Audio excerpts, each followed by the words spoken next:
Hey guys, what's up and welcome back to the channel. Today's video is going to be my July reading wrap-up. I read 4 books this month, the first one being My Favorite Half-Night Stand by Christina Lauren. This is about our main character named Millie. She is a professor at UC Santa Barbara and she is a professor in criminology, I believe. To put it bluntly, she lectures about serial killers, and her 3 guy friends, that's her core friend group of other professors at the school.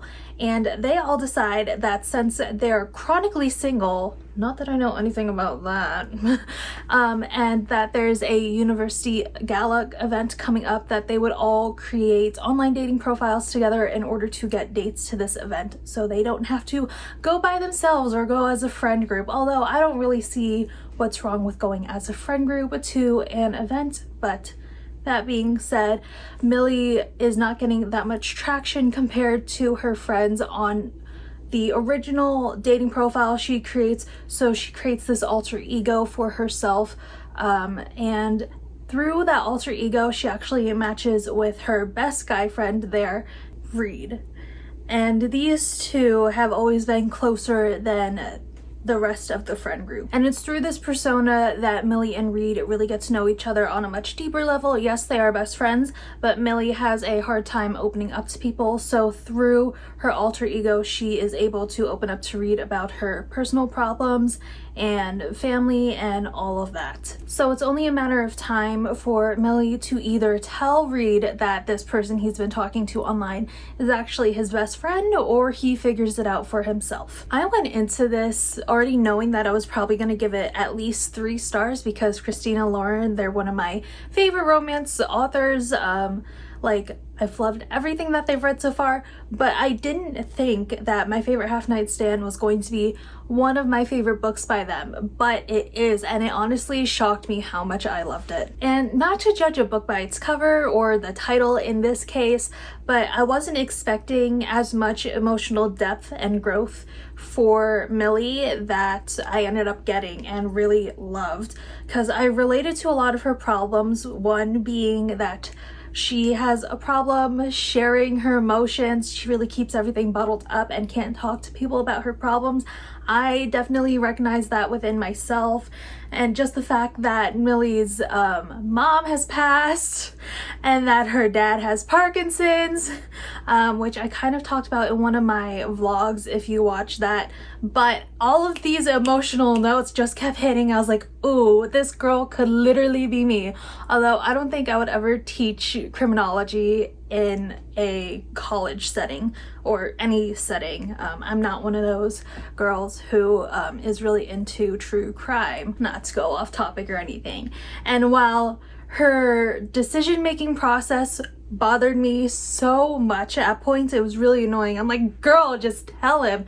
I understood where she was coming from, and I could see, especially because she and I have some of the same personal flaws, I would say, I could see why her decision-making process was what it was. So seeing the work that Millie put in to grow as a person and really bring down those walls that she had in her actually made me tear up again, because I think I related to her problems so much. And of course, I really loved the friend group she had with the 3 other guys. I mean, friends to lovers is my jam. I love it. It's my favorite romance trope. So of course I was going to love the romance between Millie and Reed because they are best friends, but the entirety of the friend group as a whole I also loved. I think if you were / are a fan of Mean Girl, not Mean Girl, what? I think if you were / are a fan of New Girl, that's what I was trying to say, you are gonna love the dynamic of the friend group in this book. However, the 2 other male characters in this friend group, I wish they were fleshed out a little bit more, because even as we were getting closer to the end of the book, I really couldn't tell one from the other. They didn't have that many discerning features between the 2. I constantly had to check back and this guy teaches this and this guy teaches that, so I wish their characters were fleshed out a bit more in that sense. The one difference besides them teaching different subjects, although they all are science professors in that broad umbrella category, is that Alex, one of the friends, knew read from childhood, and yeah. But overall, I really love this book. I think I gave it 5 stars. Yeah, I gave it 5 stars and I actually read it in 2 reading sessions, which doesn't really happen that much with me when the book is just like an average 3-star rating. I usually pace myself a bit more, but I just could not put this down, so I highly recommend. The next book I read is Rogue Wake by Jennifer Donnelly, and this is the 2nd book in the Waterfire saga. And this picks up basically exactly where book 1 lets off, with Seraphina and the other 6 mermaids, Neela, Ling, Ava, Becca, and Astrid, all trying to find these talismans to basically save the ocean. And these talismans belonged to the first rulers of the 6 realms in the ocean, and they're needed to defeat this evil being that's trying to take over all the realms. So we're following Seraphina on her quest to find them, and along the way she discovers a traitor amongst the people that she thought she could trust. All the while, Neela is going on her own adventure trying to find her talisman and save her parents. I did enjoy the sequel, but what I didn't enjoy was the fact that the book only focused on 2 of the 6 mermaids that were in the original group. And even though I ended up giving this 3 out of 5 stars, which I think is consistent with the first book, and I will be continuing on with the series, this is not a DNF of the series. My biggest gripe with this book is that it only focused on 2 of the 6 mermaids that are supposed to work together to save the ocean realms. There was 1 or 2 chapters, I think, dedicated to another mermaid in the group, but then that leaves 3 others who were basically never mentioned in this book, which I thought was a little weird considering that they're supposed to work together. And even between the 2, those being Seraphina and Neela, the percentage of time split between the 2 were not even whatsoever. It was like, I want to say 70-30 or maybe even 80-20. Most of the time being spent with Seraphina, who, in my opinion, I think it's not even an opinion, I think it's a fact, she is our main character. But then the other like 20 or 30% spent with Neela. I wanted to get to know her more, and I wish I would have gotten to know the other 4 mermaids in the group way more, because we're supposed to care about them as much, but I don't know how I'm supposed to care about the other ones in the group when no time is spent with them. I'm not sure how long this series is. I think it's 4 books. I could be mistaken. But the stakes for the other 4 in the series don't seem as high because I don't know their character whatsoever. Like, I don't understand the point in introducing 3 characters who are essential and crucial to the overarching plot of the series and then just not mention them in the sequel, in the immediate sequel. So, and where the first book leaves off with the 6 of them being separated. But with all that being said, I was shocked with the 2 plot twists that happened throughout the story. I did not see them coming whatsoever, and usually I'm pretty good about like seeing where the plot twist is gonna happen, but that did not happen with the 2 in this. But I loved how those plot twists made the plot more intricate and made me way more invested in the relationships between the characters. But overall, again, it was 3 out of 5 stars, and I will be continuing on with the series. However, this was the only book I have physically, so I'm gonna have to go to the library to finish the rest of the series, but not mad about it.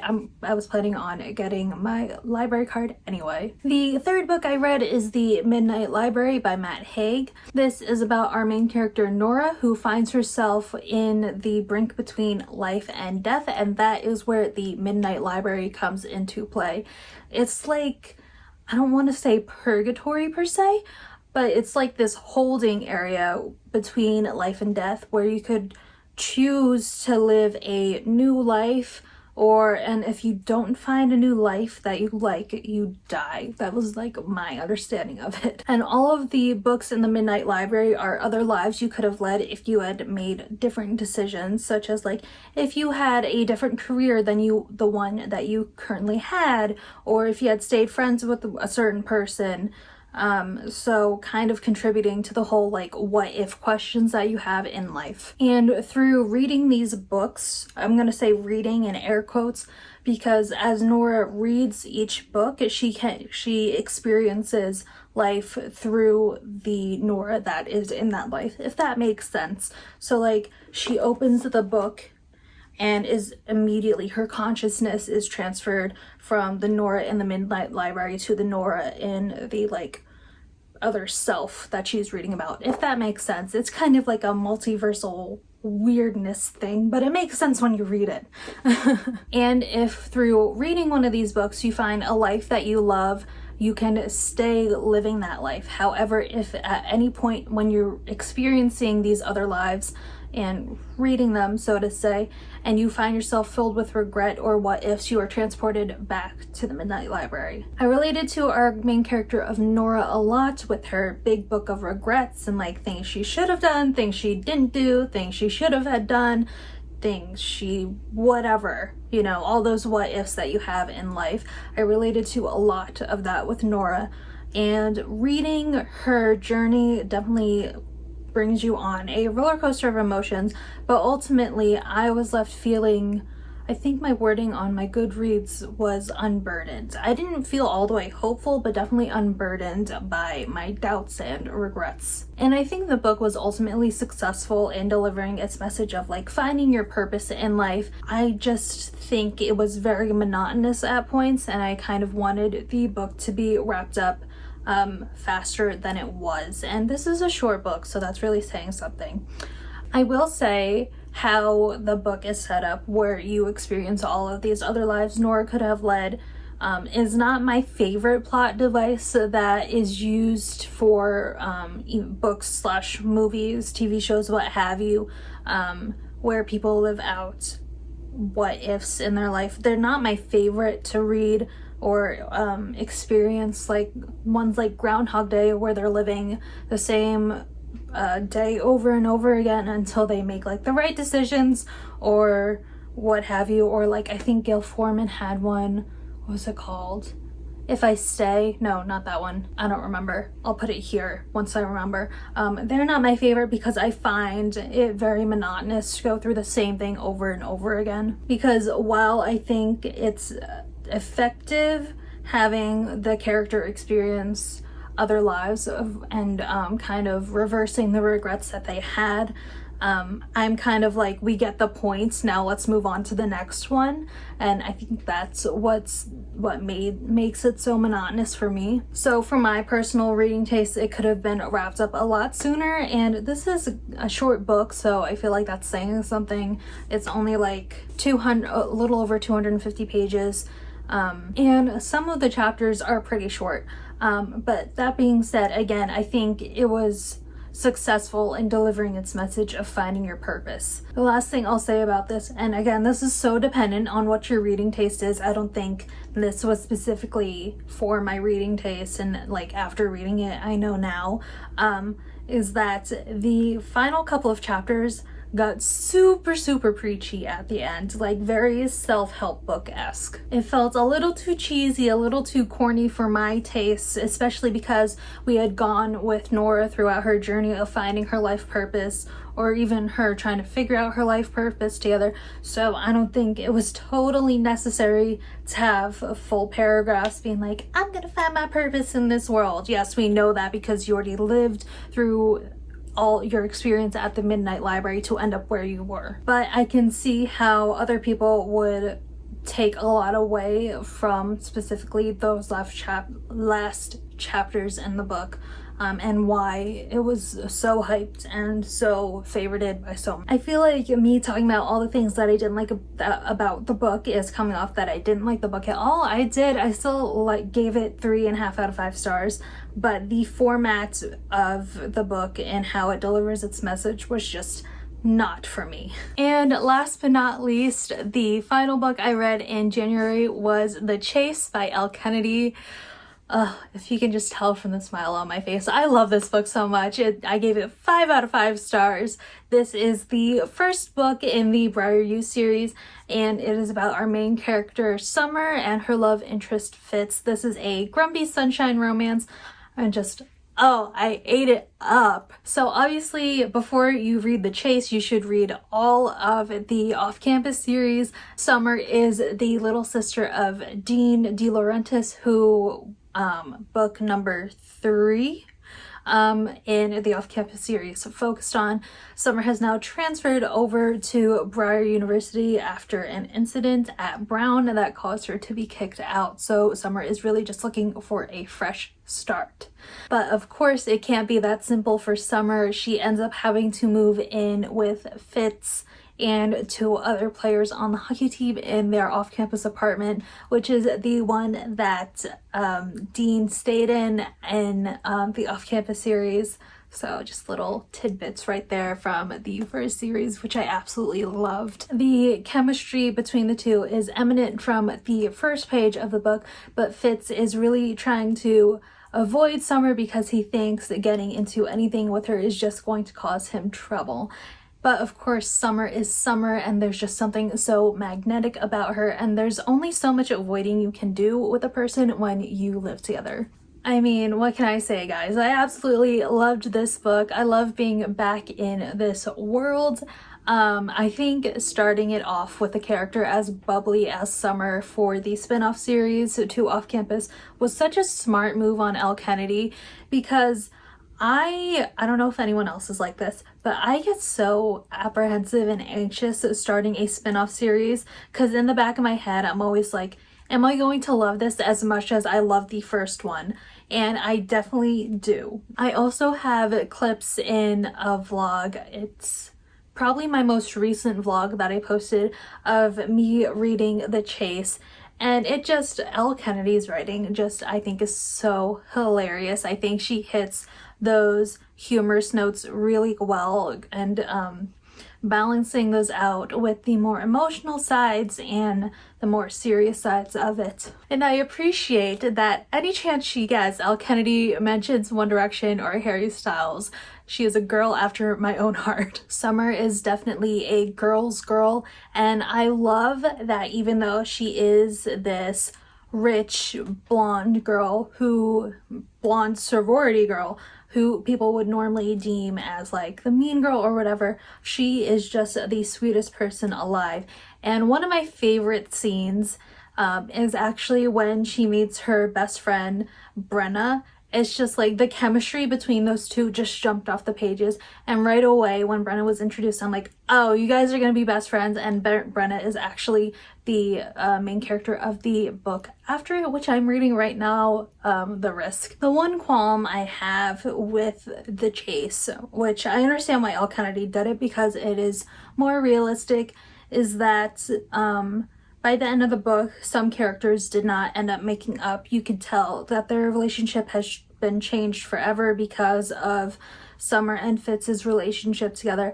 And I found that sad, but I also see it happens in real life, so I understand why Elle Kennedy wrote it the way that she did. But oh my god, I love this series so much, and I'm already reading book 2. Usually with series, I end up like reading a standalone in between the two, like the books in the series, just so I space out a bit more, and in my head I can like separate the stories in my head a bit more.